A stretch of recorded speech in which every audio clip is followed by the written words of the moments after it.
तो classification of redox reaction हम देख रहे थे, और क्लासिफिकेशन ऑफ रिडॉक्स रिएक्शन में हमने देखा था सबसे पहले कि रिडॉक्स रिएक्शन को हम इंटरमॉलिक्यूलर और इंट्रामॉलिक्यूलर रिएक्शन में क्लासिफाई कर सकते हैं। ठीक है, अगर ऑक्सीडेशन रिडक्शन एक ही स्पीशीज में हो रहा है तो इंट्रामॉलिक्यूलर बोल देंगे, और ऑक्सीडेशन रिडक्शन दो स्पीशीज में अलग अलग स्पीशीज में हो रहा है तो इंटरमॉलिक्यूलर रिएक्शन बोल देंगे। लेकिन ऐसा नहीं है कि आपने सीधा सीधा दो रिएक्टेंट देखे और उसको क्या बोल दिया, इंटरमॉलिक्यूलर बोल दिया। ऐसा नहीं है कि आपको दो रिएक्टेंट दिख गए तो इंटरमॉलिक्यूलर होगा। आपको देखना है कि ऑक्सीडेशन और रिडक्शन किस स्पीशीज में हो रहा है, एक स्पीशीज में हो तो इंट्रामॉलिक्यूलर, अलग अलग स्पीशीज में हो तो इंटरमॉलिक्यूलर। ठीक है, जैसे कि इसमें दो रिएक्टेंट थे, इंटरमॉलिक्यूलर नहीं, लेकिन ये इंट्रामॉलिक्यूलर थी क्योंकि NaOH सिर्फ एक मीडियम का काम कर रहा था।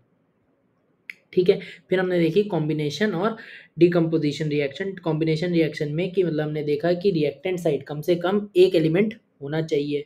ठीक है, और प्रोडक्ट साइड कोई भी एलिमेंट नहीं होना चाहिए।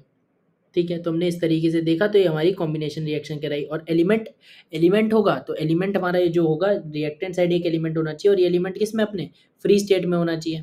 ठीक है, अपने फ्री स्टेट में प्रेजेंट होना चाहिए, लेकिन प्रोडक्ट साइड ऐसा नहीं होना चाहिए। और इसी के रिवर्स को हमने बोल दिया कॉम्बिनेशन, रिवर्स ऑफ कॉम्बिनेशन को क्या बोल दिया, डिकम्पोजिशन रिएक्शन बोल दिया। इसमें हमारा एटलीस्ट एक एलिमेंट होना चाहिए प्रोडक्ट साइड पे इन इट्स फ्री स्टेट। ठीक है, इसके हमने एग्जाम्पल देख लिए थे।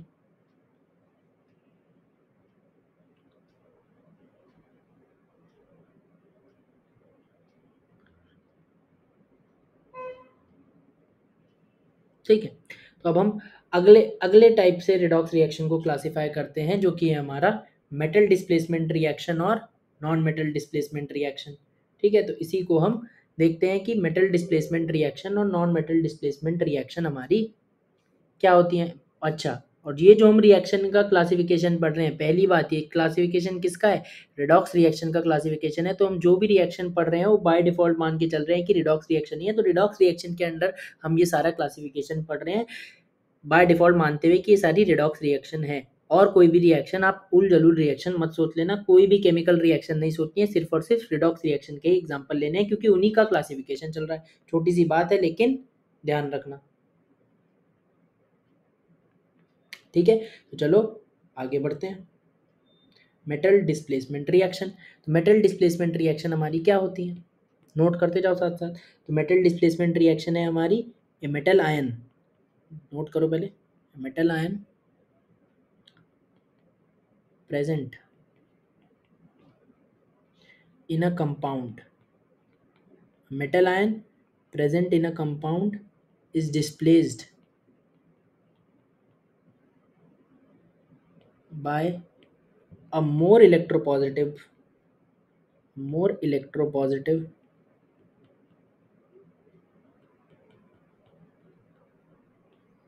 metal present in its free state।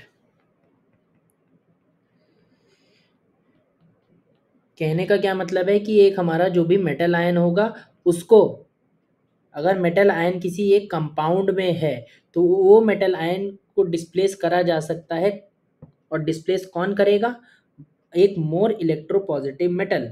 ठीक है, दूसरा जो उससे ज़्यादा इलेक्ट्रोपॉजिटिव हो। ठीक है, यानी कि ऐसा मेटल जिसकी इलेक्ट्रोनेगेटिविटी उससे कम हो, वो उस वाले मेटल आयन को अपने कंपाउंड में से डिस्प्लेस कर सकता है। ठीक है, एग्जांपल से समझते हैं। तो एग्जांपल क्या है, जैसे कि हमारा है जिंक है और कॉपर सल्फेट है। ठीक है, तो कॉपर सल्फेट जो है हमारा, उसमें कॉपर कितने में है, कॉपर का अगर हम ऑक्सीडेशन नंबर निकालें तो ऑक्सीडेशन नंबर कॉपर में कितना आएगा, +2 आएगा। ठीक है, तो कॉपर +2 में है, जिंक हमारा 0 में है। तो इसका क्या मतलब है कि जिंक हमारा, पहली बात तो मैं बता रहा हूँ अभी के लिए, याद रखो कि जिंक हमारा मोर इलेक्ट्रोपॉजिटिव मेटल है देन कॉपर। ठीक है, और जिंक अगर मोर इलेक्ट्रोपॉजिटिव मेटल है कॉपर के कंपैरिजन में, तो जिंक इस कॉपर सल्फेट में से कॉपर को डिस्प्लेस कर सकता है। डिस्प्लेस कर सकता है का क्या मतलब है, मतलब डिस्प्लेस कर दिया मतलब कॉपर की जगह ले ली और कॉपर को बाहर फेंका, यानी कि क्या बन जाएगा, ZnSO4 बन जाएगा और कॉपर अलग हो जाएगा। यानी कि जिंक किस में आ गया, जिंक आ गया +2 में और कॉपर आ गया 0 में।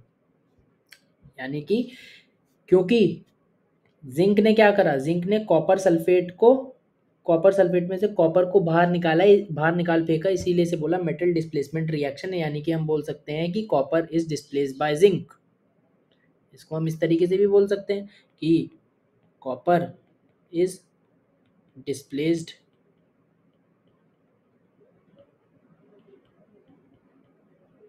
Bye zinc.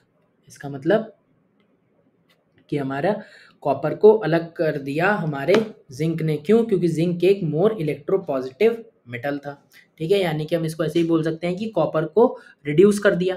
ठीक है, कॉपर को रिड्यूस कर दिया किसने? जिंक ने। क्यों? क्योंकि जिंक एक बेटर रिड्यूसिंग एजेंट है। रिड्यूसिंग एजेंट मतलब जो दूसरों को रिड्यूस कर सकता है, यानी कि जिंक एक बेटर रिड्यूसिंग एजेंट है देन कॉपर। तभी उसने कॉपर को +2 से +2 से 0 में रिड्यूस कर दिया। +0 नहीं, 0 ही होता है। +0 +-0 कुछ नहीं होता। +2 से 0 में रिड्यूस कर दिया कॉपर को। इसलिए हम क्या कह रहे हैं? जिंक एक बेटर रिड्यूसिंग एजेंट है। और इससे भी हमें समझ में आता है कि बेटर रिड्यूसिंग एजेंट बोलो चाहे मोर इलेक्ट्रोपॉजिटिव मेटल बोलो, बात एक ही है। क्योंकि जितनी ज़्यादा इलेक्ट्रोपॉजिटिविटी बढ़ती है वैसे वैसे रिड्यूसिंग एजेंट की भी पावर भी बढ़ती रहती है। तो जितना ज़्यादा इलेक्ट्रोपॉजिटिव मेटल होगा उतना बेटर वो रिड्यूसिंग एजेंट भी होगा। ठीक है, ये हुई metal displacement reaction. Non metal displacement reaction क्या होती है? ठीक है, तो इसे लिखो, a non metal present in a compound, ठीक है, non metal present in a compound is displaced by a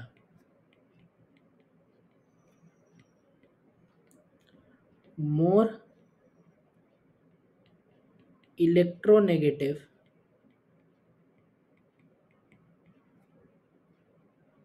non-metal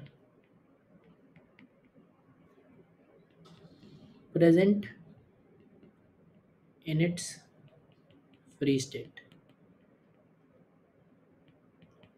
मतलब पहली बात तो यहाँ हमने नॉन मेटल लिखा, नॉन मेटल आयन नहीं लिखा। क्यों? क्योंकि ज़रूरी नहीं है कि नॉन मेटल हमारा आयन के रूप में ही प्रेजेंट हो सकता है वो किसी कोवेलेंट कंपाउंड में हो, तो हमारा ज़रूरी नहीं है कि नॉन मेटल आयनिक फॉर्म में ही हो।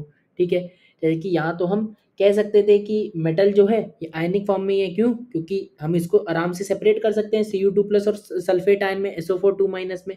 लेकिन अगर हम यहाँ पे सपोज एग्जाम्पल लेते हैं कि HBr और Cl2 का, तो यहाँ पे हम HBr को H+ और Br- में सेपरेट नहीं कर सकते, क्योंकि ये तो हमारा आयनिक कंपाउंड है ही नहीं, है तो हमारा कोवेलेंट कंपाउंड है। हम बस इतना बोल सकते हैं कि इसमें Br की ऑक्सीडेशन नंबर कितनी है? -1 है और हाइड्रोजन की +1 है। ठीक है, तो इसीलिए हमने नॉन मेटल बोला। ठीक है, प्रेजेंट इन अ कंपाउंड, यह कि नॉन मेटल है, एक कंपाउंड में प्रेजेंट है Br। ठीक है, इसको डिस्प्लेस कौन कर सकता है? एक मोर इलेक्ट्रोनेगेटिव नॉन मेटल डिस्प्लेस कर सकता है। यानी कि मोर, इससे कोई ज़्यादा, Br से कोई ज़्यादा इलेक्ट्रोनेगेटिव नॉन मेटल ले आओ तो वो इसको डिस्प्लेस करेगा, Br को बाहर फेंकेगा और वो नॉन मेटल इसकी जगह आ जाएगा। और मोर इलेक्ट्रोनेगेटिव नॉन मेटल Br के कंपैरिजन में एक एग्जांपल है हमारा क्लोरीन जो होता है, वो मोर इलेक्ट्रोनेगेटिव होता है ब्रोमीन से।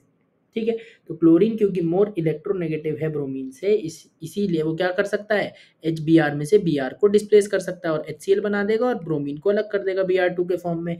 यानी कि इसी को दूसरे शब्दों में बोला जाए तो क्लोरीन 0 से किस में चला गया? -1, और -1 से ब्रोमीन किस में आ गया? 0 में। यानी कि क्लोरीन ने क्या कर दिया? ब्रोमीन को डिस्प्लेस कर दिया, फिर ब्रोमीन को ऑक्सीडाइज कर दिया। क्यों ऑक्सीडाइज कर दिया? क्योंकि chlorine is a better oxidising agent than bromine. और क्लोरीन एक बेटर ऑक्सीडाइजिंग एजेंट क्यों है ब्रोमीन के कंपैरिजन में? क्योंकि it is more electronegative non metal. जैसे जैसे इलेक्ट्रोनेगेटिविटी बढ़ती है वैसे वैसे जनरली ऑक्सीडाइजिंग एजेंट की जो पावर है वो भी बढ़ती रहती है। यानी कि जैसे जैसे इलेक्ट्रोनेगेटिविटी बढ़ेगी उतना उतना हमारा बेटर ऑक्सीडाइजिंग एजेंट भी होता जाएगा। जनरली ये बात है, कुछ एक्सेप्शंस है तो उसको अलग से इनऑर्गेनिक केमिस्ट्री में डील करा जाता है। ठीक है, यहाँ पे अपने को ज़रूरत नहीं है। तो हम इसको दूसरी तरीके से क्या बोल सकते हैं कि Br is displaced by Cl। बताओ, क्या है बात समझ आई?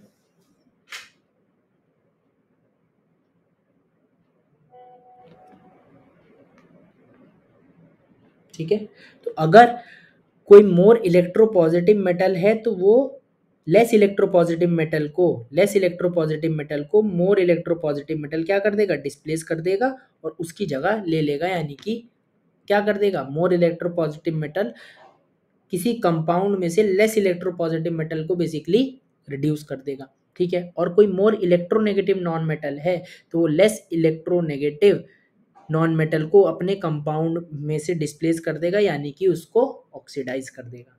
ठीक है, तो अब कौन मोर इलेक्ट्रोपॉजिटिव और कौन लेस इलेक्ट्रोपॉजिटिव, इसके लिए हमें एक ऑर्डर याद होना चाहिए। ठीक है, ऑर्डर याद होने के लिए इसको हम पढ़ते हैं पहले तो।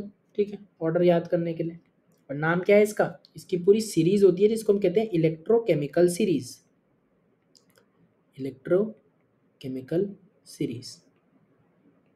ठीक है, पहले तो हम ऑर्डर लिखते हैं। ठीक है, इलेक्ट्रोकेमिकल सीरीज का ये ऑर्डर है। ठीक है, तो हम पहले लिखते हैं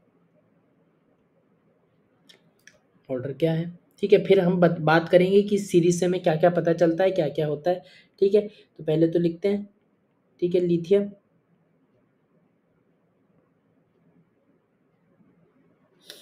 ठीक है, इस तरीके से लिखो Li प्लस से Li। ठीक है, इसका क्या मतलब है कि Li प्लस से Li के कन्वर्जन। ठीक है, अब मैं बताऊंगा, अभी पहले ऑर्डर लिखो फिर मैं समझाता हूँ। ठीक है,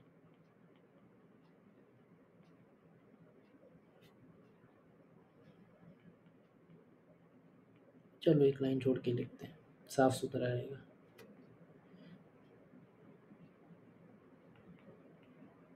ठीक है, पहले ऑर्डर लिखो फिर समझाऊंगा, बहुत इंपॉर्टेंट ऑर्डर है ये, और ये याद भी रखना है।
लिखते जाओ ये, फिर डिस्कस करेंगे इसे, थोड़ा लंबा है लेकिन लिखते हैं पहले।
ठीक है, तो ये पूरा हमने लिखा।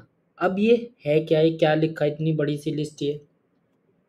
ठीक है, पहले तो सबसे पहले मतलब समझो कि ये जो मैंने ऑर्डर लिखा, जब हम ऊपर से नीचे जाएंगे तो ऑक्सीडाइजिंग एजेंट होने की टेंडेंसी बढ़ती जाएगी, यानी कि ऑक्सीडाइजिंग एजेंट की पावर बढ़ती जाएगी। सिंपल शब्दों में बोलूँ तो जो नीचे वाले जितने हैं वो बेटर ऑक्सीडाइजिंग एजेंट बनते जाएंगे। यानी कि अगर मैं बात करूँ तो जैसे कि अभी बात करी हमने, मैंने ब्रोमीन और क्लोरीन की, तो कौन बेटर ऑक्सीडाइजिंग एजेंट था?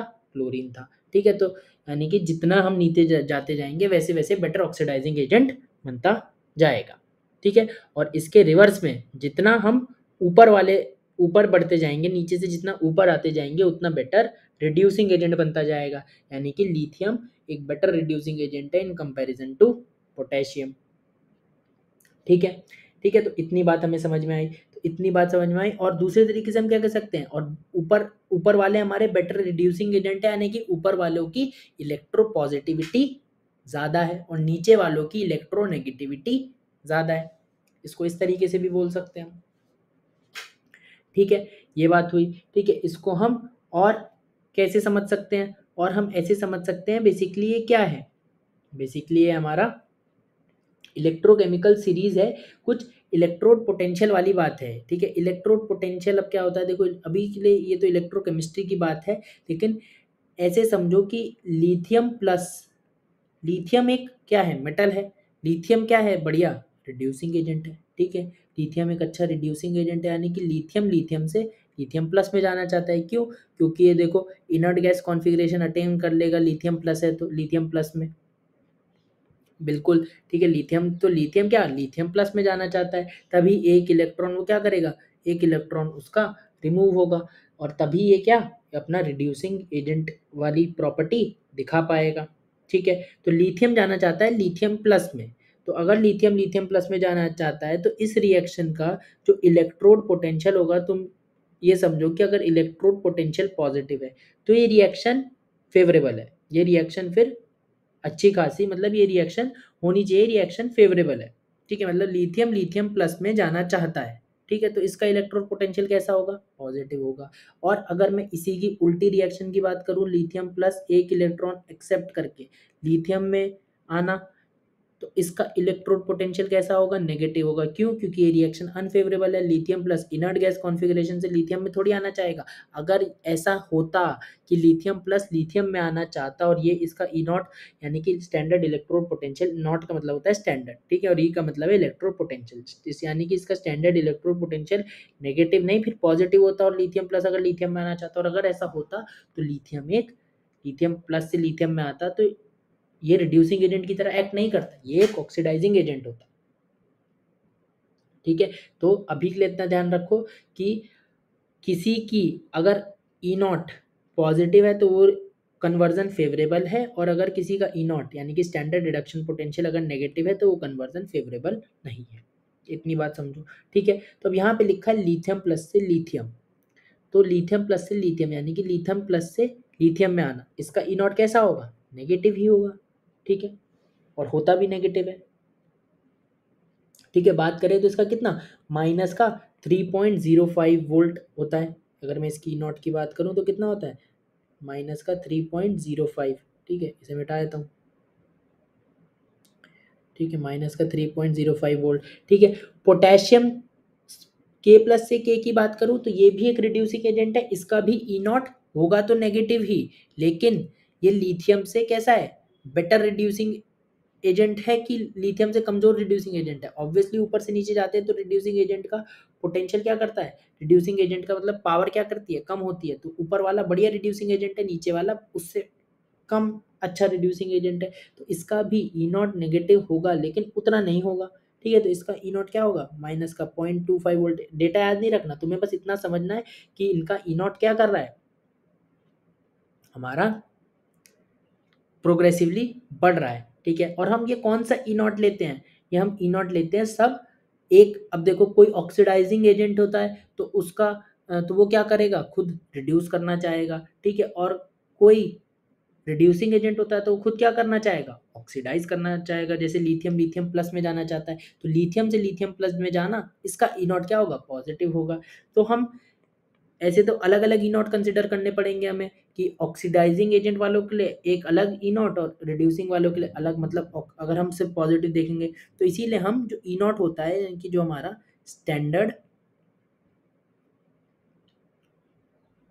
इलेक्ट्रोड पोटेंशियल होता है, ये जो हम कंसिडर करते हैं, ये जो हम लेते हैं, ये कौन सा होता है, स्टैंडर्ड रिडक्शन पोटेंशियल होता है। ठीक है, स्टैंडर्ड रिडक्शन पोटेंशियल क्या मतलब, कि उसका रिड्यूस, उस एलिमेंट का खुद का रिड्यूस होने का क्या पोटेंशियल है। अगर वो पोटेंशियल नेगेटिव है, जैसे इसमें यानी कि लिथियम प्लस लिथियम में आना, यानी कि लिथियम का जो रिडक्शन है वो नेगेटिव है, तो यानी कि इसका रिडक्शन होने का पोटेंशियल कैसा है, मतलब स्टैंडर्ड इलेक्ट्रोड पोटेंशियल का मतलब ही है स्टैंडर्ड रिडक्शन पोटेंशियल। ठीक है, तो स्टैंडर्ड रिडक्शन पोटेंशियल लिथियम का कैसा है, नेगेटिव है, यानी कि वो रिड्यूस नहीं होना चाहता है। स्टैंडर्ड रिडक्शन का पोटेंशियल क्या मतलब है, हमें बताता है टेंडेंसी टू गेट रिड्यूस्ड, और अगर ये नेगेटिव है तो मतलब ये लिथियम रिड्यूस नहीं होना चाहता है, तो क्या होना चाहेगा, ऑक्सीडाइज होना चाहेगा, मतलब दूसरों को क्या करेगा, रिड्यूस करेगा। तो ये क्या है, रिड्यूसिंग एजेंट की तरह काम करेगा। ठीक है, ऐसे ही इसका ई नॉट देखे तो ये भी क्या है, इसका स्टैंडर्ड रिडक्शन पोटेंशियल है, मतलब पोटेशियम के प्लस से के में नहीं आना चाहेगा, वो के से के प्लस में जाना चाहेगा, लेकिन के से के प्लस में जो जाएगा, के से के इतना के प्लस में नहीं जाना चाहेगा जितना लिथियम लिथियम प्लस में जाना चाहेगा। क्यों नहीं जाना चाहेगा, क्योंकि वो एक बेटर रिड्यूसिंग एजेंट है, तो लिथियम एक बेटर रिड्यूसिंग एजेंट है, इसलिए लिथियम लिथियम प्लस में ज़्यादा जाएगा, और इसी वजह से इसकी वैल्यू ज़्यादा है। ये बात समझने के लिए है। ठीक है, बताओ इतनी बात समझ आई कि नहीं आई। मैंने यही बोला कि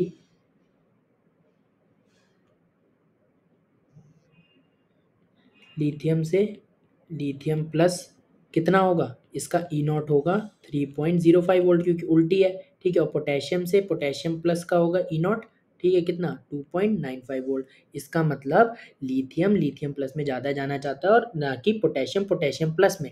इसी वजह से बेसिकली इसका ई नॉट ज़्यादा है, और क्योंकि इसका ई नॉट ज़्यादा है मतलब लिथियम लिथियम प्लस में जाने में उत्सुक है, इस वजह से ये बेटर रिड्यूसिंग एजेंट है। एक्चुअल रीजन देखा जाए कि बेटर रिड्यूसिंग एजेंट क्यों है, तो उसका ई नॉट से आंसर आता है। ठीक है, उल्टा नहीं, उल्टा तो हम अभी समझने के लिए देख रहे थे। ठीक है, लेकिन एक्चुअल रीजन जो है कि इसका जो स्टैंडर्ड रिडक्शन पोटेंशियल है वो ज़्यादा नेगेटिव है, यानी कि स्टैंडर्ड रिडक्शन पोटेंशियल या स्टैंडर्ड इलेक्ट्रोड पोटेंशियल लिथियम का ज़्यादा नेगेटिव है, इस वजह से वो बेटर रिड्यूसिंग एजेंट है। क्यों, क्योंकि उसका उल्टा देखेंगे तो लिथियम से लिथियम प्लस, इस वाले का जो अगर हम देखेंगे ई नॉट, यानी कि इस वाले का स्टैंडर्ड हम इलेक्ट्रोड पोटेंशियल देखेंगे तो कितना हो जाएगा, 3.05 वोल्ट हो जाएगा। ठीक है, लेकिन जनरली जब हम ई नॉट बोलते हैं तो हम स्टैंडर्ड रिडक्शन पोटेंशियल ही कंसिडर करते हैं। ठीक है, अगर इस केस में देखेंगे लिथियम से लिथियम प्लस में, तो इसको तो हम स्टैंडर्ड ऑक्सीडेशन पोटेंशियल बोल देंगे फिर। ठीक है, स्टैंडर्ड ऑक्सीडेशन पोटेंशियल। लेकिन आपसे पूछ जाए कि स्टैंडर्ड इलेक्ट्रोड पोटेंशियल लिथियम का क्या होगा, वैल्यू नहीं पता, लेकिन हम इतना बता सकते हैं कि नेगेटिव होगा।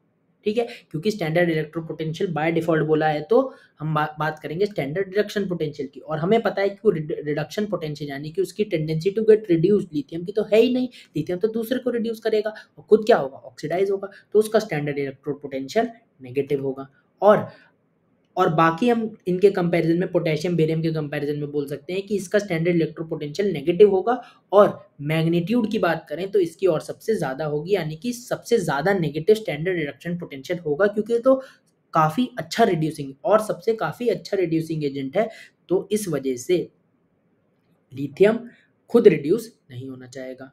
और इसी तरीके से हम नीचे किन्हीं भी दो के बीच में कंपैरिजन कर सकते हैं। लिथियम पोटेशियम के बीच में मैंने करके दिखाया, वैल्यू किसी की भी याद नहीं रखनी है, लेकिन आप कंपैरिजन करना में सक्षम होने चाहिए। बताओ ये बात समझ में आई कि नहीं आई। दो बात आप अपनी भाषा में लिख लो कि ई नॉट क्या है, स्टैंडर्ड इलेक्ट्रोड पोटेंशियल है, जो कि जनरली हम क्या मानते हैं, स्टैंडर्ड रिडक्शन पोटेंशियल मानते हैं, स्टैंडर्ड रिडक्शन पोटेंशियल मानते हैं, और स्टैंडर्ड रिडक्शन पोटेंशियल जितना हमारा स्टैंडर्ड रिडक्शन पोटेंशियल की वैल्यू हम कह सकते हैं जितनी कम होगी, ठीक है, या फिर नेगेटिव में जितनी ज़्यादा होगी, ठीक है, कम होगी, आप अगर पॉजिटिव में है तो जितनी कम आप न्यूमेरिकल वैल्यू से भी देख सकते हो, और अगर नेगेटिव में है, नेगेटिव में जितनी वैल्यू बढ़ रही है मतलब कम होती जा रही है, तो यानी कि स्टैंडर्ड इलेक्ट्रोड पोटेंशियल या स्टैंडर्ड रिडक्शन पोटेंशियल की वैल्यू जितनी कम होगी उतना ज़्यादा बेटर रिड्यूसिंग एजेंट बनता जाएगा, और स्टैंडर्ड इलेक्ट्रोड पोटेंशियल या स्टैंडर्ड रिडक्शन पोटेंशियल की वैल्यू जितनी बढ़ती जाएगी और जितनी पॉजिटिव में बढ़ती जाएगी उतना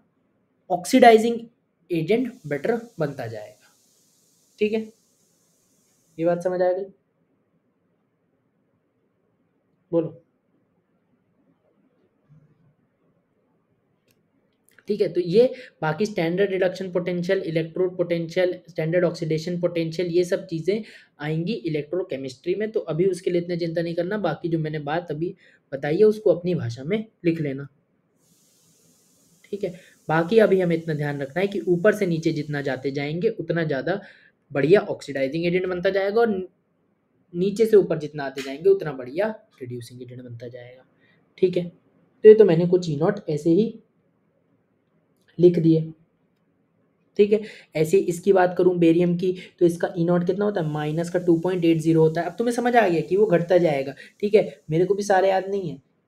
ठीक है, इस तरीके से ई नॉट इनका कितना घटता जाएगा, नेगेटिव में घटता जाएगा। ठीक है, अच्छा ई नॉट जीरो कहाँ होता है, ई नॉट जीरो जो होता है वो हमारा होता है इसका, तुम ये ध्यान रख सकते हो कि हाइड्रोजन का जो है इसका स्टैंडर्ड इलेक्ट्रोड पोटेंशियल, इसका ई नॉट जीरो बाय डिफॉल्ट हम मान के चलते हैं, और ये एक एक तरीके से एक इससे ऊपर वाले जितने भी है वो सारे बढ़िया रिड्यूसिंग एजेंट में आते हैं, और इसके नीचे वाले जितने भी हैं वो अच्छे ऑक्सीडाइजिंग एजेंट है। जितने नीचे बढ़ते जाएंगे उतना ऑक्सीडाइजिंग एजेंट बढ़ता जाएगी प्रॉपर्टी, लेकिन इससे ऊपर भी जितने हैं, हाइड्रोजन वाले से ऊपर भी जितने लिखे हैं उन सब का ई नॉट नेगेटिव होगा, और यहाँ से जितने नीचे वाले हैं इन सब का ई नॉट पॉजिटिव होगा।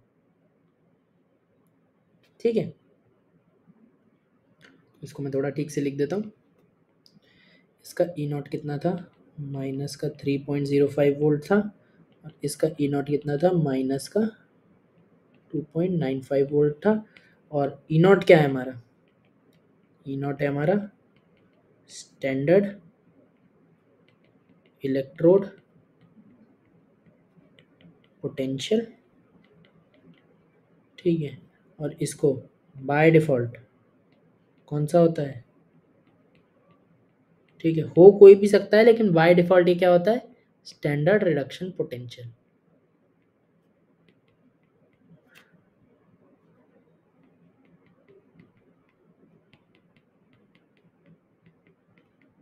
ठीक है, तो ये बात समझ आ गई हमें। ठीक है, अब ये बात हमें समझ में आ गई, तो हम बढ़ते हैं आगे। ठीक है, तो अब इसको पहली बात तो याद करने के लिए हम एक तरीका देख लेते हैं। तो याद करने के लिए तरीका क्या है, ठीक है, तो ऐसे याद रख लो, ले के 12, ठीक है, सरदार, सरदार मतलब स्ट्रॉन्शियम एसआर, ठीक है, का मतलब कैल्शियम। ठीक है, साफ सुथरा है ना। ठीक है, ठीक है, लेके 12 सरदार का नाम मांगे सोई, कैनेडियम का क्या है, सोई, ताई जरा हाफे लाला, आली, लाला आली या अली कुछ भी कर लो। ठीक है, लाला आली महान। ठीक है, इसके बाद वाटर, ये ध्यान रखना। ठीक है, फिर है जान, जानकर फेंके सीडी कोई नीचे, मतलब क्या, जानकर फेंके सीडी कोई नीचे, सुनो प्रभु। ठीक है, हे कुत्तों,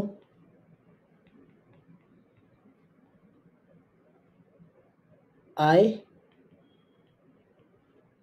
होंगे आगे, ठीक है, ब्राह्मण, ठीक है, इसके बाद एक पंडित भी आता है, ठीक है, आए होंगे आगे ब्राह्मण पंडित, ठीक है। पंडित में क्या होगा सोच सकते हो, पंडित में होगा हमारा प्लेटिनियम, ठीक है। पंडित ब्राह्मण कुछ तो करो, कुछ तो करो कमीनो, कुछ तो करो कमीनो, और कलावती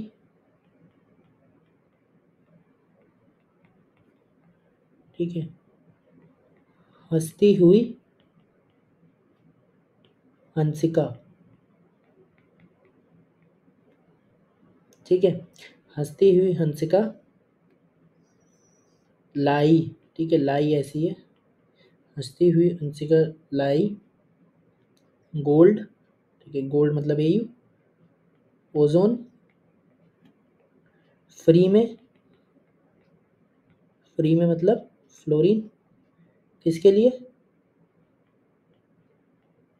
जीनत वाली परी के लिए, ठीक है, जीनत वाली परी के लिए मतलब ये जो हमारा H4XeO6 होता है, तो इंपॉर्टेंट बात है कि ये फ्लोरीन से भी ज़्यादा ऑक्सीडाइजिंग एजेंट होता है। फ्लोरीन हम मानते हैं सबसे इलेक्ट्रोनेगेटिव मेटल है, इससे बड़े ऑक्सीडाइजिंग एजेंट कोई नहीं, लेकिन इसको भी ऑक्सीडाइज कर सकता है, और वो है H4XeO6, और उसका नाम क्या है, परजेनिक एसिड, परजेनिक एसिड, परजेनिक एसिड इसीलिए यहाँ पे लिखा है जीनत वाली परी, यानी कि परजेनिक एसिड से हम सोच सकते हैं परी से पर और जीनत से जेनिक, यानी कि परजेनिक एसिड, ठीक है। तो एक बार मैं रिपीट कर देता हूँ, लेके 12 सरदार का नाम मांगे, सोई ताई जरा हाफे, लाला आली महान जानकर फेंके सीडी, कोई नीचे सुनो प्रभु हे कुत्तों, आए होंगे आगे पंडित, सॉरी आए होंगे आगे ब्राह्मण पंडित, कुछ तो करो कमीनो, और कलावती हंसती हुई हंसिका गोल्ड ओजोन फ्री में जीनत वाली परी। इस तरीके से आप याद कर सकते हो, ठीक है। तो ये तो हो गया याद करने का तरीका, ठीक है। और यहाँ पे ई नॉट क्या हो गया, ये ई नॉट हो गया 0, ठीक है। और इसके बाद जो भी हैं उनका ई नॉट क्या होंगे हमारे सारे, इसके बाद जो भी हैं इन सब के ई नॉट क्या होंगे, पॉजिटिव होंगे, ठीक है। तो ये बात अपने को और समझ में आ गई, ठीक है। एक दो चीज़ और ध्यान रख सकते हो, और क्या ध्यान रख सकते हो कि I2 और I माइनस के बाद हमारा क्या आता है, Fe3+ से Fe2+ वाला कन्वर्जन आता है, ठीक है। ये बात एक्स्ट्रा है, एक्स्ट्रा मतलब ये बात तब ध्यान रखना जब ये पूरा ध्यान हो जाए, ठीक है, ठीक है। एक तो वाटर वाला ध्यान रखना है,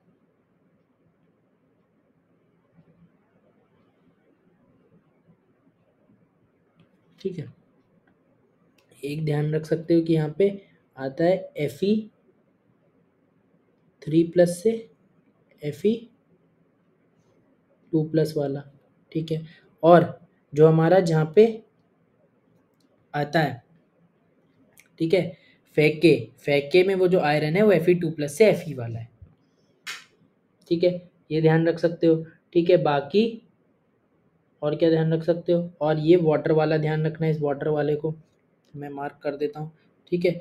और मैं NCERT वाली भी दिखाया, तो NCERT में क्या है, ठीक है, NCERT वाली यहाँ दिखा देते हैं, ठीक है। ये नहीं देखो स्टैंडर्ड इलेक्ट्रो पोटेंशियल NCERT में इलेक्ट्रोकेमिस्ट्री वाले चैप्टर में दी हुई है, ठीक है। तो स्टैंडर्ड इलेक्ट्रो पोटेंशियल देखो यहाँ सबकी वैल्यू दी हुई है, ठीक है। हमने सब कवर कर लिया, बस इस चीज़ को हमने कैसे लिखा है, नीचे से ऊपर हमने लिखा हुआ है, तो इसे नीचे से ऊपर देखो, ठीक है। कैसे देखो, देखो लिथियम पोटेशियम कैल्शियम मैग्नीशियम, ठीक है। और यहाँ पे देखो वाटर आ गया, ठीक है, वाटर हमने भी ऐड कर दिया, ठीक है। वाटर नहीं था हमारी लिस्ट में इनिशियली, लेकिन हमने वाटर ऐड कर दिया, ठीक है। और देखो जो हाइड्रोजन वाला है इसका स्टैंडर्ड इलेक्ट्रो पोटेंशियल कितना है, 0 है, इससे पहले वाले जितने भी हैं वो सारे नेगेटिव हैं और इसके बाद वाले जितने भी हैं वो सारे पॉजिटिव हैं। उन्होंने फ्लोरीन तक दिया, फ्लोरीन के आगे भी हमारे हैं। ठीक है, तो ये बात हो गई। ठीक है, तो ये चीज़ ध्यान रख सकते हो। ठीक है, वाटर वाला ध्यान रखना, वाटर वाला थोड़ा आ जाता है। ठीक है, तो वाटर वाला हमारा क्या है, H2 से बेसिकली किस में कन्वर्जन है, वही H2 से H2 और O2 में। ठीक है, बेसिकली रिडक्शन हो रहा है किसका, H2O में हाइड्रोजन +1 से H2 में जा रहा है 0 में, तो इसका हमारा स्टैंडर्ड इलेक्ट्रोड पोटेंशियल ये है। ठीक है, और इसके बाद देखो और यहाँ पे क्या क्या थे,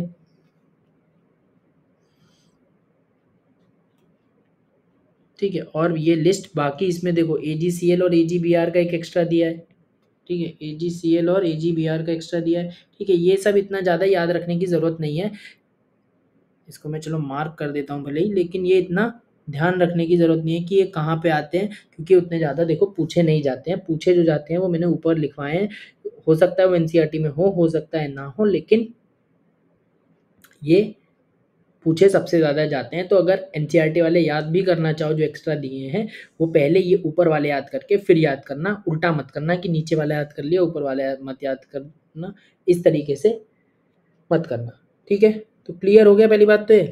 ठीक है, और NCERT में भी देखो लिखा हुआ है कि जैसे ऊपर से हम नीचे जा रहे हैं, ऊपर से नीचे आ रहे हैं, there is increasing strength of reducing agent, और जैसे जैसे नीचे से ऊपर आ रहे हैं वैसे वैसे increasing strength of oxidising agent. ठीक है, हमने उल्टा लिखा है, तो हमारा नीचे से ऊपर जाते टाइम क्या हो जाएगा, increasing strength of reducing agent. तो इस बात को नोट करके लिख लो। ठीक है, थोड़ी इंपॉर्टेंट चीज़ है, इसलिए मैंने थोड़ा इस पर टाइम इन्वेस्ट करा है, काफ़ी जगह आएगी ये, जैसे इलेक्ट्रोकेमिस्ट्री में भी आएगी, नोट। ठीक है, on moving up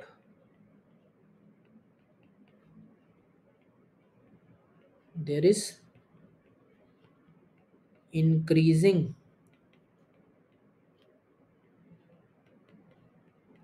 strength of RA मतलब रिड्यूसिंग एजेंट। ठीक है, और ऑन मूविंग डाउन, ठीक है, on moving down there is increasing strength of oxidising agent. ठीक है, ठीक है, एंड वाइस वर्सा तो है ही, वो तो बात है ही कि अगर रिड्यूसिंग एजेंट की स्ट्रेंथ ऊपर से नीचे पे, यानी कि ऊपर जाने पे रिड्यूसिंग एजेंट की स्ट्रेंथ बढ़ रही है, तो ऑक्सीडाइजिंग एजेंट की स्ट्रेंथ घट रही है नीचे से ऊपर जाने पे, और ऊपर से नीचे आने पे ऑक्सीडाइजिंग एजेंट की स्ट्रेंथ बढ़ रही है तो रिड्यूसिंग एजेंट की घट रही है। ये बात तो अंडरस्टूड है ही, फिर भी लिख लो एंड वाइस वर्सा। ठीक है, और देखो ये बात भी लिखी हुई है कि a negative E nought means that redox couple is stronger reducing agent than H+H2 couple. ठीक है, मतलब अगर किसी का जैसे कि यानी कि मतलब ये जो इससे ऊपर वाले थे ई नॉट, इससे ई नॉट जीरो से हाइड्रोजन H+H2 कपल से जो ऊपर वाले थे, इनको क्या बोल देते हैं, इस कन्वर्जन को एक कपल की तरह बोल देते हैं, जैसे कि Pb2+Pb एक कपल है। तो ई नॉट से जिसने जीरो से ऊपर वाले हैं तो उनका ई नॉट क्या है, नेगेटिव है, उनका ई नॉट नेगेटिव है, तो वो एक बेटर रिड्यूसिंग एजेंट है देन हमारे H+ hydrogen couple, H+H2 couple से बेटर रिड्यूसिंग एजेंट है। तो ऊपर नॉर्मल बात है ना कि इससे ऊपर वाले जितने भी हैं वो सारे बेटर रिड्यूसिंग एजेंट ही है, क्योंकि रिड्यूसिंग एजेंट जो ऊपर जितना होता है वो बेटर रिड्यूसिंग एजेंट होता है। तो ये बात लिखने की तो कोई ज़रूरत नहीं है, तो ये बात नहीं लिखते हैं। ठीक है, बताओ अब ये बात समझ आई कि नहीं आई, इतना टाइम इस पर इन्वेस्ट करा, बताओ बात समझ आई कि नहीं आई।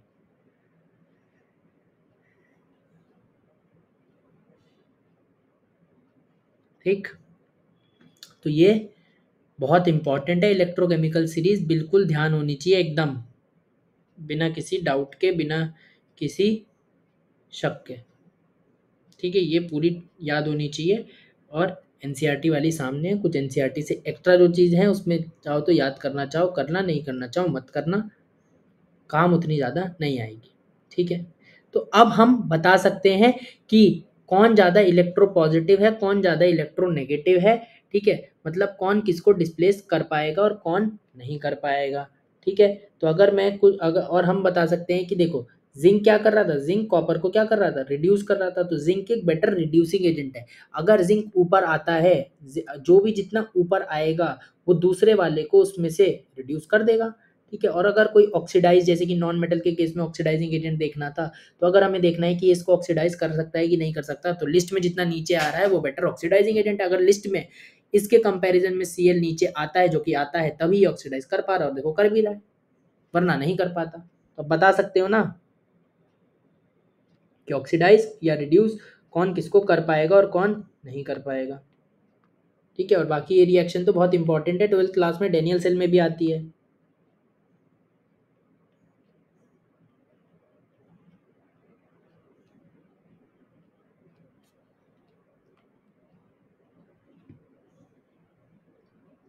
ठीक है। अगर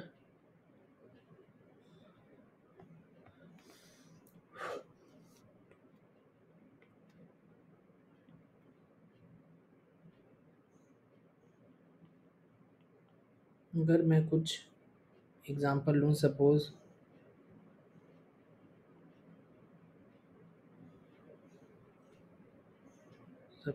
कुछ लूँ, फ्लोरीन प्लस HCl, बताओ क्या रिएक्शन हो सकती है कि नहीं हो सकती है? इस तरीके से पूछा जाता है, बताओ हो सकती है कि नहीं हो सकती? अगर होगी तो क्या होगी? फ्लोरीन डिस्प्लेस करेगा HF और क्या बनाएगा? Cl2, यानी कि क्या करा, हमारा जो था फ्लोरीन जीरो से किस में गया, -1 में, और Cl किससे, -1 से किया जीरो में, यानी कि फ्लोरीन ने क्या कर दिया, ऑक्सीडाइज कर दिया किसको, Cl को। तो फ्लोरीन क्या Cl को ऑक्सीडाइज कर सकता है? बिल्कुल कर सकता है फ्लोरीन Cl को ऑक्सीडाइज। फ्लोरीन नीचे आता है और Cl ऊपर आता है, तो फ्लोरीन एक बेटर ऑक्सीडाइजिंग एजेंट है, तो ये रिएक्शन होगी, ठीक है। इसी कंपैरिजन में अगर मैं दूसरी रिएक्शन बोलूँ तो ये रिएक्शन होगी, लिख देता हूँ, ठीक है। रिएक्शन विल अकर, ठीक है। अगर मैं दूसरी रिएक्शन बोलता हूँ, ठीक है, सपोज मैं बोलता हूँ CuSO4 प्लस Ag, तो ये वाली क्या होगा, पहले तो रिएक्शन करा के देख लो, ठीक है। तो क्या होगा, Ag2SO4, ठीक है, प्लस Cu, यानी कि हमारा सिल्वर किस में, जीरो से गया +1 में, और कॉपर किस में, +2 से गया जीरो में, यानी कि सिल्वर ने क्या कर दिया, सिल्वर ने हमारे कॉपर को क्या कर दिया, रिड्यूस कर दिया। तो सिल्वर क्या कॉपर को हमारा रिड्यूस कर सकता है? देख लो, सिल्वर कॉपर को रिड्यूस कर सकता है क्या? देखो सिल्वर कहाँ आता है, सिल्वर आता है नीचे और कॉपर आता है ऊपर। तो जो ऊपर आता है वो बेटर रिड्यूसिंग एजेंट है, तो सिल्वर कॉपर को थोड़ी रिड्यूस करेगा, उल्टा कॉपर सिल्वर को रिड्यूस कर सकता है, तो ये रिएक्शन नहीं होगी, रिएक्शन वोंट अकर। इस टाइप की चीज़ें आप जवाब दे सकते हो। कई बार इलेक्ट्रोड पोटेंशियल दिया होगा, कई बार नहीं दिया होगा, ठीक है। तो इलेक्ट्रोड पोटेंशियल दिया है तब तो हम कर ही सकते हैं, लेकिन नहीं दिया तो भी हम बता सकते हैं, जनरल तो बेसिक चीज़ों का, ठीक है। तो ये इसका एप्लीकेशन पार्ट हो गया, ठीक है। तो अब हम बता सकते हैं मेटल डिस्प्लेसमेंट और नॉन मेटल डिस्प्लेसमेंट रिएक्शन, अब हम खुद बता सकते हैं कि कौन किसको डिस्प्लेस करेगा, कौन नहीं करेगा, ठीक। ये बात हो गई। अगले प्रोफाइल पे बढ़ते हैं आगे, जो बहुत इंपॉर्टेंट प्रोफाइल है, मतलब बहुत बहुत बहुत इंपॉर्टेंट प्रोफाइल, ठीक है। और इस प्रोफाइल का नाम क्या है, डिसप्रपोर्शनेशन रिएक्शन, बहुत ज़्यादा इंपॉर्टेंट है, ठीक है। तो बेसिकली है क्या है, it is a redox reaction, लिखते जाओ, इन विच redox reaction in which an element present in one single oxidation state at reactant site converts into two different oxidation state at product side, ठीक है, showing both oxidation and reduction, ठीक है। अभी मैंने क्या बोला समझते हैं इसे। पहली बात तो है एक रिडॉक्स रिएक्शन, ठीक है। इसमें क्या होगा, एक एलिमेंट होगा, ठीक है, एक एलिमेंट होगा, और कैसा एलिमेंट होगा, जो सिर्फ और सिर्फ एक सिंगल ऑक्सीडेशन स्टेट में प्रेजेंट होगा एट रिएक्टेंट साइड, एक सिंगल ही ऑक्सीडेशन स्टेट में प्रेजेंट होगा रिएक्टेंट साइड पे, ठीक है, ऐसा कोई एलिमेंट हमें ढूंढना होगा, ठीक है, जो कि कन्वर्ट हो रहा होगा टू डिफरेंट ऑक्सीडेशन स्टेट में एट प्रोडक्ट साइड, ठीक है। और इतना ही नहीं, दो अलग अलग, एक लेफ्ट साइड पे यानी कि रिएक्टेंट साइड पे एक सिंगल ऑक्सीडेशन स्टेट को एलिमेंट शो कर रहा है, ठीक है, और राइट साइड पे दो डिफरेंट ऑक्सीडेशन स्टेट वही एलिमेंट शो कर रहा है, तो इस सिर्फ इतने से डिस्प्रपोर्शनेशन नहीं कहलाएगी।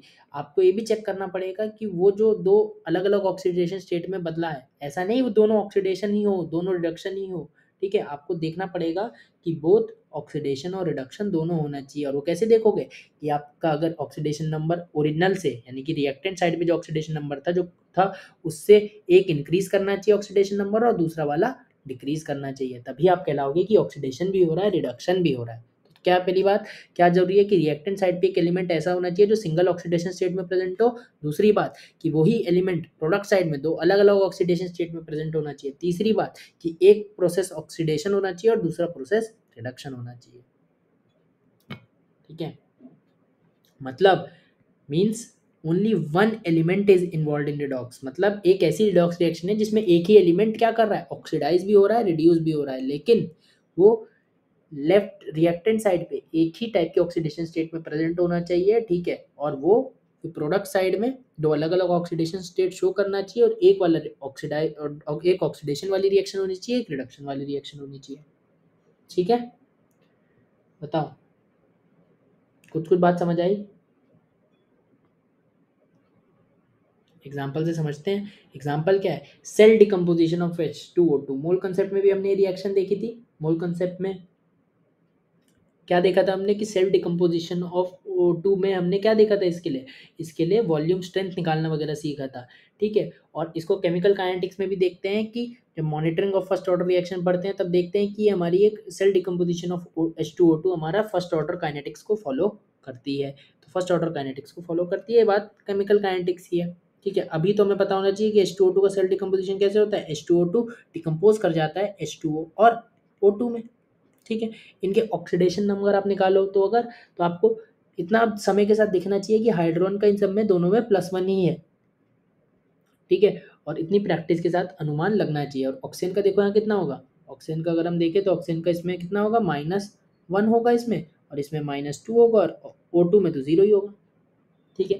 तो लेफ्ट साइड पे ऑक्सीजन जो है वो एक ऑक्सीडेशन स्टेट में प्रेजेंट है, ठीक है। और प्रोडक्ट साइड में वही ऑक्सीजन दो अलग अलग ऑक्सीडेशन स्टेट में प्रेजेंट है, एक -2 और एक 0, ठीक है। लेकिन अभी ये रिडॉक्स नहीं कहलाएगी, अब आपको देखना पड़ेगा कि एक ऑक्सीडेशन हो रहा है और एक रिडक्शन हो रहा है। तो अब यहाँ से यहाँ देखो तो क्या हो रहा है, ऑक्सीडेशन नंबर डिक्रीज कर रहा है, -1 से -2 में जा रहा है, मतलब रिडक्शन है, ठीक है। और यहाँ से यहाँ देखो तो ऑक्सीडेशन नंबर इंक्रीज कर रहा है, मतलब -1 से 0 में जा रहा है, मतलब आप क्या बोलोगे, ऑक्सीडेशन बोलोगे,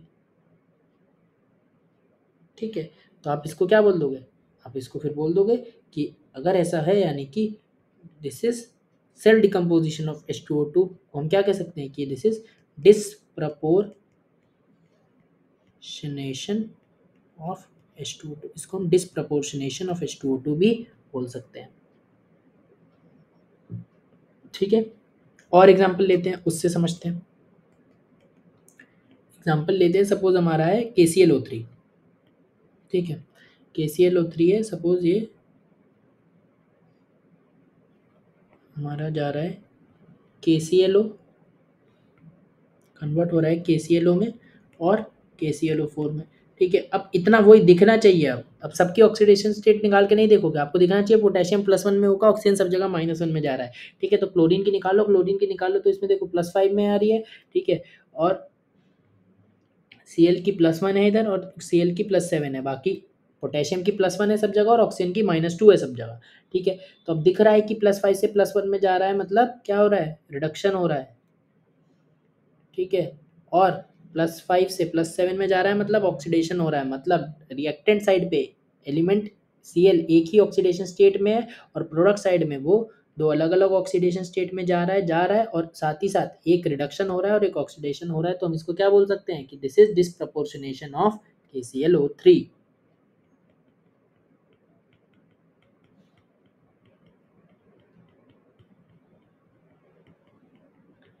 डिस्प्रपोर्शनेशन ऑफ KClO3, ठीक है। और डिसप्रपोर्शनेशन में एक सिंगल ऑक्सीडेशन स्टेट से दो ऑक्सीडेशन स्टेट में जा रहा है, मतलब एक सिंगल ऑक्सीडेशन स्टेट में था और वो दो अलग अलग ऑक्सीडेशन स्टेट में जा रहा है, तो हम इसको क्या बोल सकते हैं, इंट्रामोलिकुलर बोल सकते हैं। It is a intramolecular reaction. बोलो,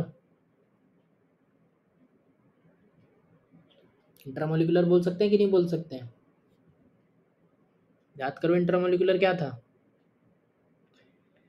इंट्रामोलिकुलर था जब ऑक्सीडेशन और रिडक्शन किस में हो रहा हो, सेम स्पीशीज में हो रहा हो। यही तो हो रहा है, ऑक्सीडेशन रिडक्शन सेम स्पीशीज में तो हो रहा है, बल्कि सेम स्पीशीज में भी क्या, इसमें सेम एलिमेंट में ही हो रहा है, सेम स्पीशीज के भी एक ही एलिमेंट में हो रहा है, सेम एलिमेंट में हो रहा है, तो इंट्रामोलिकुलर है यही। ठीक है। हालांकि वो जो क्लासिफिकेशन ऑफ रिडॉक्स रिएक्शन है वो बहुत ज़्यादा इंपॉर्टेंट नहीं है बोर्ड्स पॉइंट ऑफ व्यू से, मतलब 11th क्लास के एग्जाम के पॉइंट ऑफ व्यू से ज़्यादा, स्कूल पॉइंट ऑफ व्यू से ज़्यादा इंपॉर्टेंट है। बाकी जेई नीट में उतना ज़्यादा नहीं पूछा जाता, जेई में तो बिल्कुल ही नहीं पूछा जाता, नीट में पूछा जा सकता है फिर भी, क्योंकि वो थोड़ा बोर्ड्स की तरफ उसका रुझान ज़्यादा है। जैसे बोर्ड्स में क्वेश्चन आते हैं नीट में भी आ जाते हैं। ठीक है, सिंपल चीज़ है लेकिन हम पढ़ चुके हैं। ठीक है, डिसप्रपोर्शनेशन ऑफ KClO3, ये बात समझ आ गई। ठीक है, आ गई। अब मेक अ नोट, ठीक है, जो कि इनऑर्गेनिक में भी बनवाया जाता है, लेकिन हम यहाँ भी पढ़ेंगे कि नोट क्या है।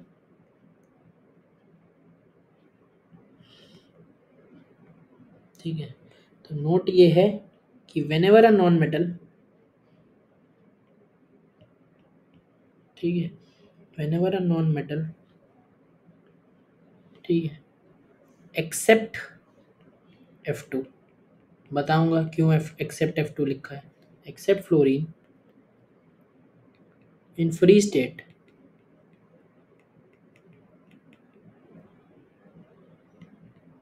रिएक्ट्स, लिखते जाओ, बहुत इंपॉर्टेंट नोट है, इनऑर्गेनिक में भी आता है, with a base, the reaction is always disproportionation। ठीक है, कभी भी कोई नॉन मेटल अपने फ्री स्टेट में अगर किसी बेस से रिएक्ट कर रहा है तो वो रिएक्शन हमेशा कैसी होगी, डिसप्रपोर्शनेशन होगी। एक एग्जांपल लेते हैं, एग्जांपल से बात समझते हैं। सपोज हमारा नॉन मेटल है फॉस्फोरस, उसकी फ्री स्टेट क्या होती है, P4 होती है। ठीक है, P4 सपोज किसी बेस हमारा नॉर्मल NaOH के साथ रिएक्ट कर रहा है, ये रिएक्शन हम ले चुके हैं। ठीक है, रिएक्शन हम ले चुके हैं और अब तो याद भी हो गई होगी, नहीं याद तो ये याद कर लो, PH3 प्लस किस में जाएगा, NaH2 PO2 में कन्वर्ट होगा। ठीक है, यहाँ पे हमारा क्या, फॉस्फोरस हमारा किस में था, जीरो ऑक्सीडेशन स्टेट में था, PH3 में किस में गया, -3 में गया, और NaH2PO2 में फॉस्फोरस किस में, +1 में है। यहाँ पे रिएक्टेंट साइड फॉस्फोरस एक ही ऑक्सीडेशन स्टेट में था और प्रोडक्ट साइड दो अलग अलग ऑक्सीडेशन स्टेट में है। देख लो कि एक रिडक्शन होना चाहिए और एक ऑक्सीडेशन होना चाहिए, और अगर ऐसा हो रहा होगा तो हम इसको डिसप्रपोर्शनेशन रिएक्शन बोल सकते हैं। ठीक है, अगर आप इसे देखो तो आप इसमें 0 से -3 मतलब क्या हुआ, डिक्रीज हुई ऑक्सीडेशन स्टेट में, मतलब ये रिडक्शन है। ठीक है, फिर 0 से किस में गया, आपका गया +1 में, मतलब इंक्रीज इन ऑक्सीडेशन नंबर है, मतलब ऑक्सीडेशन है। ठीक है, और अगर ऐसा है तो ये क्या है, this is disproportionation of P4, disproportionation of P4। ठीक है, आप NaOH P4 का डिसप्रोपोर्शनेशन बोलोगे, NaOH का नहीं बोलोगे। NaOH तो पहले भी बात हुई थी कि यहाँ पे किसकी तरह काम कर रहा है, एक मीडियम की तरह काम कर रहा है, एक ये मीडियम प्रोवाइड कर रहा है, नथिंग एल्स। ठीक है, तो डिसप्रोपोर्शनेशन किसका बोलेंगे, P4 का बोलेंगे। बताओ, ये बात समझ आई?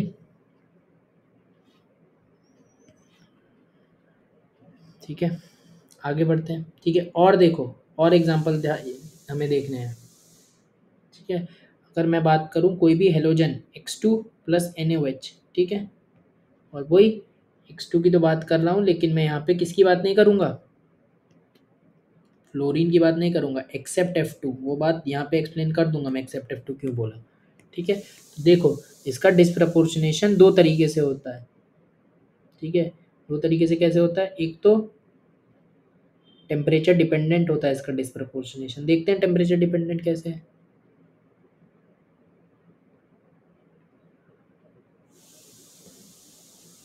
ठीक है। टेम्परेचर डिपेंडेंट कैसे है, ठीक है। तो दो है, एक होता है हमारा रूम टेम्परेचर पे, ठीक है, रूम टेम्परेचर पे, ठीक है, और एक होता है हमारा हाई टेम्परेचर, ठीक है।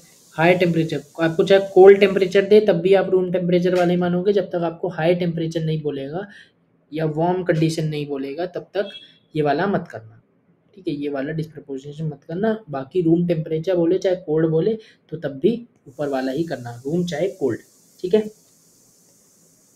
ठीक है। लिख देता हूँ और कोल्ड, ठीक है। हाई या हॉट बोले, ठीक है, एक ही बात है वो, हाई बोले चाहे हॉट बोले तो आप कौन सा वाला करोगे, नीचे वाला करोगे। दोनों अलग अलग हैं, ठीक है। अलग अलग कैसे हैं, ऊपर वाले में क्या होगा, आपका प्रोडक्ट बनेगा NX, ठीक है, प्लस साथ में NaXO, ठीक है। नीचे बनेगा NX प्लस NaXO3, ठीक है। ये दो अलग अलग प्रोडक्ट बनेंगे, एक में NaXO बन रहा है और एक में NaXO3 बन रहा है, ठीक है।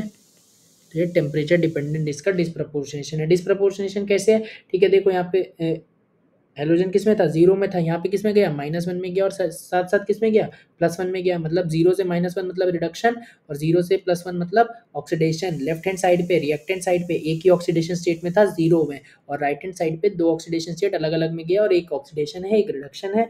तो ये क्या है, डिस्प्रपोर्शनेशन ऑफ X2 है, ठीक है। आप इसी को हाई टेम्परेचर पे बात करो तो जीरो से किस में जा रहा है, -1 में जा रहा है, और जीरो से किस में जा रहा है, +5 में जा रहा है। तो जीरो से -1 में जाना रिडक्शन, और जीरो से +5 में जाना ऑक्सीडेशन। तो ये क्या हो गया हमारा, डिस्प्रपोर्शनेशन ऑफ X2 हो गया। आप इसको क्या बोल सकते हो, डिस्प्रपोर्शनेशन, ठीक है, डिस्प्रपोर्शनेशन ऑफ X2, फिर से वही एक्सेप्ट F2। अब बात आ गई है कि F2 क्यों नहीं, ठीक है।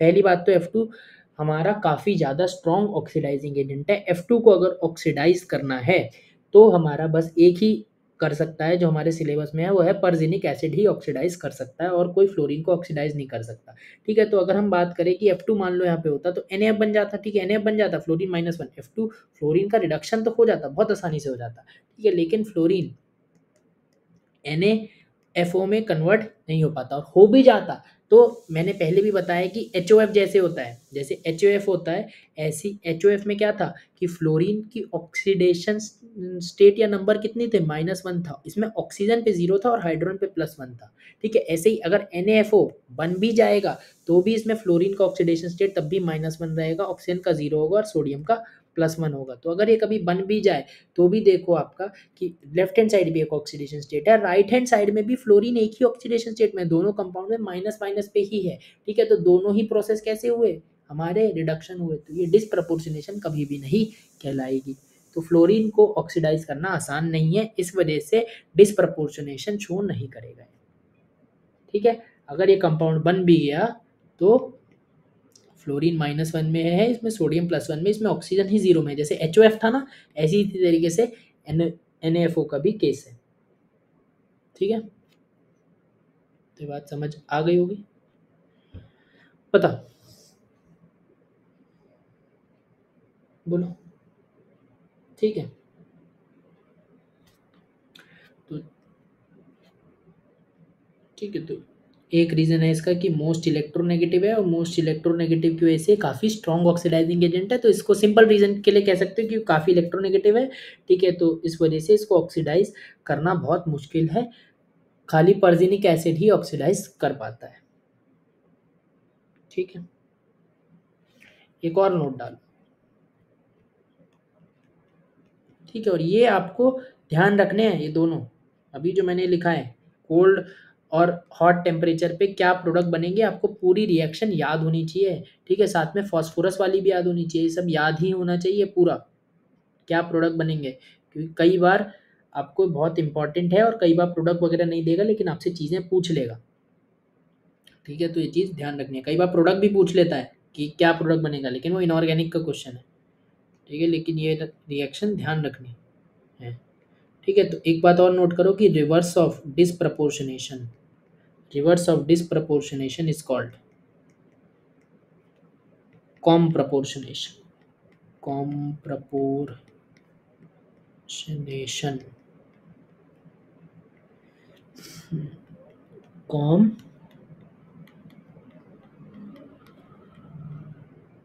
कॉम्प्रपोर्शनेशन रिएक्शन, रिवर्स और डिसप्रपोर्शनेशन को हम क्या बोलते हैं? कॉम्प्रपोर्शनेशन रिएक्शन बोलते हैं। एग्जाम्पल से ही इसको भी समझते हैं, ठीक है। एग्जाम्पल से ये चीज़ें ज़्यादा समझ में आती हैं, ठीक है। जैसे कि हमारा H2S है, ठीक है, ये भी काफ़ी इंपॉर्टेंट रिएक्शन है। H2S प्लस SO2, ठीक है, क्या बनाता है हमारा? सल्फर प्लस वाटर, ठीक है। तो इसमें देखो क्या था आपका, H2S में सल्फर किस में था? -2 में था, और SO2 में सल्फर किस में था? +4 में था, और किस में चला गया? 0 में चला गया, ठीक है। यानी कि आपका क्या है, जैसे कि आपका डिसप्रपोर्शनेशन में क्या हो रहा था, रिएक्टेंट साइड पे आपका एलिमेंट एक सिंगल ऑक्सीडेशन स्टेट शो कर रहा था। इसमें उल्टा है, इसमें प्रोडक्ट साइड में जो एलिमेंट होगा वो सिंगल ऑक्सीडेशन स्टेट शो करेगा, और रिएक्टेंट साइड पे जो होगा वो वही एलिमेंट दो अलग अलग ऑक्सीडेशन स्टेट शो करेगा। यानी कि आपका रिएक्टेंट साइड पे जो एलिमेंट होगा वो दो अलग अलग ऑक्सीडेशन स्टेट में होगा, और दो अलग अलग ऑक्सीडेशन स्टेट से एक सिंगल ऑक्सीडेशन स्टेट में आएगा। एक प्रोसेस उसमें से होगा ऑक्सीडेशन, और दूसरा प्रोसेस होगा रिडक्शन। देख लो यहाँ भी कि H2S में से S2 माइनस से S0 में जा रहा है, मतलब ऑक्सीडेशन, और सल्फर इसमें SO2 में +4 से 0 में जा रहा है, तो ये रिडक्शन है। लेफ्ट हैंड साइड पे दो ऑक्सीडेशन स्टेट एक ही एलिमेंट की, राइट हैंड साइड पे एक ही एलिमेंट उसी एलिमेंट की एक ऑक्सीडेशन स्टेट होगी, और एक प्रोसेस क्या होगा? ऑक्सीडेशन होगा, दूसरा प्रोसेस रिडक्शन होगा। तो हम इसको क्या बोल देंगे? कॉम प्रोपोर्शनेशन रिएक्शन बोल देंगे। देखो ये रिडक्शन है, ये हमारा ऑक्सीडेशन है, ठीक है। अब एक और एग्जांपल देखो, ठीक है, जैसे कि हमारा NH4NO2, ठीक है, ये भी हमारी इनऑर्गेनिक की रिएक्शन है। सब एनसीईआरटी में दी है रिएक्शन, लेकिन इनऑर्गेनिक में दी हुई है, ठीक है। NH4 को गर्म करोगे तो आपका क्या बनता है? N2 का पानी अलग हो जाते हैं, और नाइट्रोजन गैस इवॉल्व कर जाती है, ठीक है। तो अब इसमें देखो नाइट्रोजन की ऑक्सीडेशन स्टेट, आप लेफ्ट हैंड साइड पे देखो, ऑक्सीडेशन नंबर नहीं, ऑक्सीडेशन स्टेट देखो, ऑक्सीडेशन नंबर देखोगे तो कितना आ जाएगा? ऑक्सीडेशन नंबर तो इसका अलग आ जाएगा फिर, ठीक है। ऑक्सीडेशन स्टेट देखनी है, ठीक है। तो एक नाइट्रोजन किस में? -3 में, एक नाइट्रोजन किस में है? +3 में है, ठीक है। इसको मैंने बोला वैसे तो कोवेलेंट कंपाउंड है, लेकिन सिंप्लीफिकेशन के लिए मैंने पहले ही बताया था, इसको अलग अलग करके देख सकते हो। अमोनियम आयन और नाइट्राइट आयन में करके देख सकते हो। फिर अमोनियम आयन में हाइड्रोजन के कंपैरिजन में नाइट्रोजन ज़्यादा इलेक्ट्रोनेगेटिव होता है, इसकी वजह से इसकी ऑक्सीडेशन स्टेट यहाँ पे -3 आ जाती है। लेकिन ऑक्सीजन के कंपैरिजन में नाइट्रोजन लेस इलेक्ट्रोनेगेटिव है, इसलिए इसमें +3 आ जाती है, ठीक है। तो -3 और +3 से जा रहा है, किस में रहा है? इवेंचुअली 0 में जा रहा है, 0 में जा रहा है। तो आप देखो कि NO2 वाला जो नाइट्रोजन है उसका क्या हो रहा है? +3 से 0 में, मतलब रिडक्शन, ठीक है। और अमोनियम वाला जो नाइट्रोजन है वो -3 से जा रहा है 0 में, मतलब क्या हो रहा है उस नाइट्रोजन का? ऑक्सीडेशन। रिएक्टेंट साइड पे नाइट्रोजन दो अलग अलग ऑक्सीडेशन स्टेट में था, प्रोडक्ट साइड में नाइट्रोजन एक ही ऑक्सीडेशन स्टेट में है, और क्या हो रहा है? एक का हो रहा है ऑक्सीडेशन, दूसरे का हो रहा है रिडक्शन। तो एक ऐसी रिएक्शन हो गई, क्रॉम प्रपोर्शनेशन रिएक्शन हो गई, ठीक है। बताओ क्या समझ आया कि नहीं आया?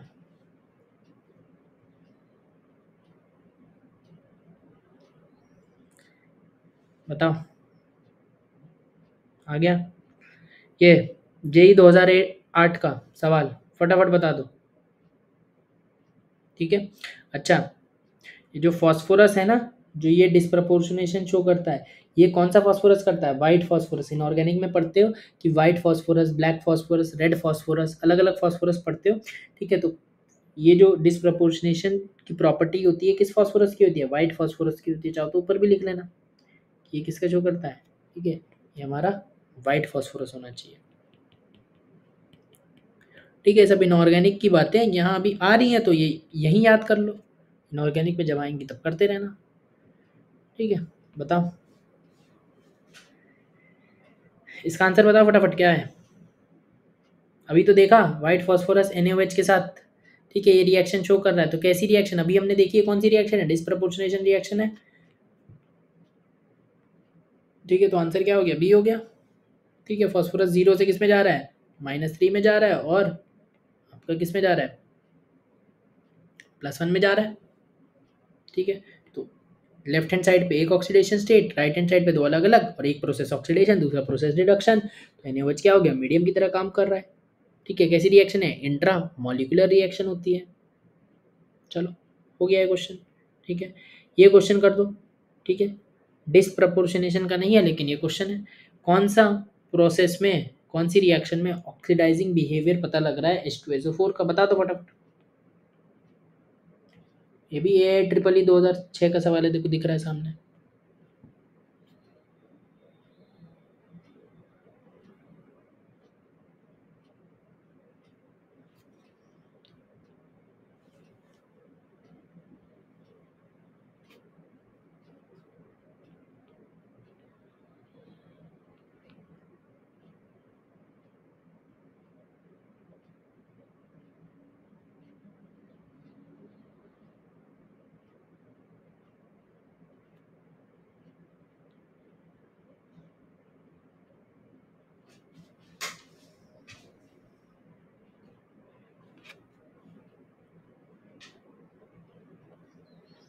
बताओ।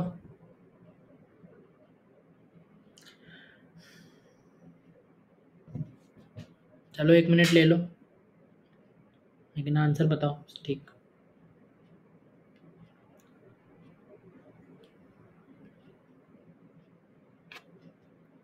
ये सभी रिएक्शन बहुत बेसिक रिएक्शन है, और जो कि इनऑर्गेनिक केमिस्ट्री है कि PCl5 वाली रिएक्शन, तो जब ग्रुप 15 पढ़ते हो तो ये रिएक्शन आती है।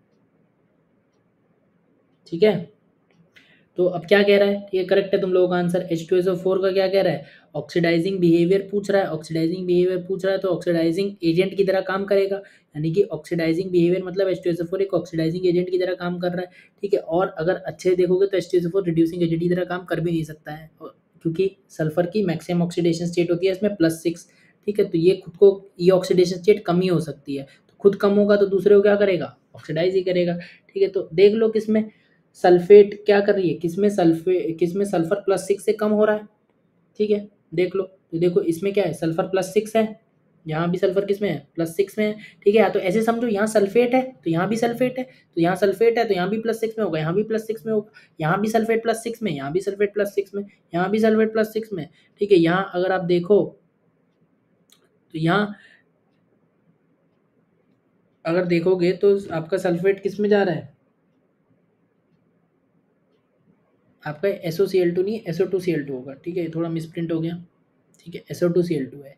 ठीक है, ठीक है, तो यहाँ भी सल्फर देखो +6 से किस में जा रहा है, +6 में ही जा रहा है। ठीक है, तो आप SO2Cl2 में निकालोगे तो सल्फर कितने में रहेगा, +6 में रहेगा। ठीक है, और बाकी की देख लो, देखो कैल्शियम का अगर आप देखोगे तो कैल्शियम कितना है, +2 से +2 में ही है। ठीक है, सोडियम +1 से +1 में ही है, Cl -1 से -1 में ही है, हाइड्रोजन +1 से +1 में ही है, सल्फेट सल्फेट में ही है। ठीक है, तो कहाँ ऑक्सीडेशन रिडक्शन। ठीक है, तो ऑक्सीडाइजिंग बिहेवियर तो किसी का ऑक्सीडेशन दिखना भी तो चाहिए। यहाँ फॉस्फोरस +5 में है, यहाँ भी फॉस्फोरस +5 में है, तो किसका ऑक्सीडेशन, Cl -1 में इधर है, Cl -1 में इधर है, हाइड्रोजन +1 में है, हाइड्रोजन इधर भी +1 में है। ठीक है, तो किसी का ऑक्सीडेशन दिखना भी तो चाहिए, लेकिन इधर देखो आप खाली सल्फर से ही आंसर आ जाएगा, बल्कि सल्फर देखो इधर +6 में है, इधर लेकिन किस में आ गया, +4 में आ गया, तो खुद क्या हो गया, रिड्यूस हो गया, तो दूसरे को करा होगा ऑक्सीडाइज। देख लो किसको ऑक्सीडाइज करा है, HI में, आई किस में है, -1 में, और इधर आयोडीन किस में है, 0 में है, तो I- को कर दिया ना ऑक्सीडाइज, I- को I2 में कर दिया। कर सकता है कि नहीं कर सकता, ये रिएक्शन फिजिबल है कि नहीं फिजिबल है, कर सकता है। क्यों, क्योंकि H2SO4 देखो लिस्ट में हमारी आता है कि नहीं आता है, नीचे आता है H2SO4 is better oxidising agent than I-। देखो ये I- आयोडीन है, और ये हमारा H2SO4 है, जो जो जितना नीचे आता है वो बेटर ऑक्सीडाइजिंग एजेंट होता है, तो रिएक्शन देखो फिजिबल भी है। ठीक है, आंसर क्या हो गया हमारा, डी हो गया। ठीक है, खैर फिजिबिलिटी तो पूछी नहीं थी, लेकिन अभी तो हमसे पूछा था कि किस में ऑक्सीडाइजिंग बिहेवियर दिख रहा है सर H2SO4 का, तो देख लो जिसमें सल्फर रिड्यूस हो रहा है, सल्फर रिड्यूस हो रहा होगा तो साथ ही साथ किसी को ऑक्सीडाइज कर रहा होगा, तो सल्फर का देख लो किसमें ऑक्सीडेशन नंबर चेंज हो रहा है, एक ही में चेंज हो रहा है, ऑप्शन डी हो गया। और उसमें देख लिया कि I- I2 में जा रहा है, तो आंसर हो गया डी ऑप्शन। ठीक है, तो अभी यहीं पे रुकते हैं, इसके आगे डिस्कस करेंगे।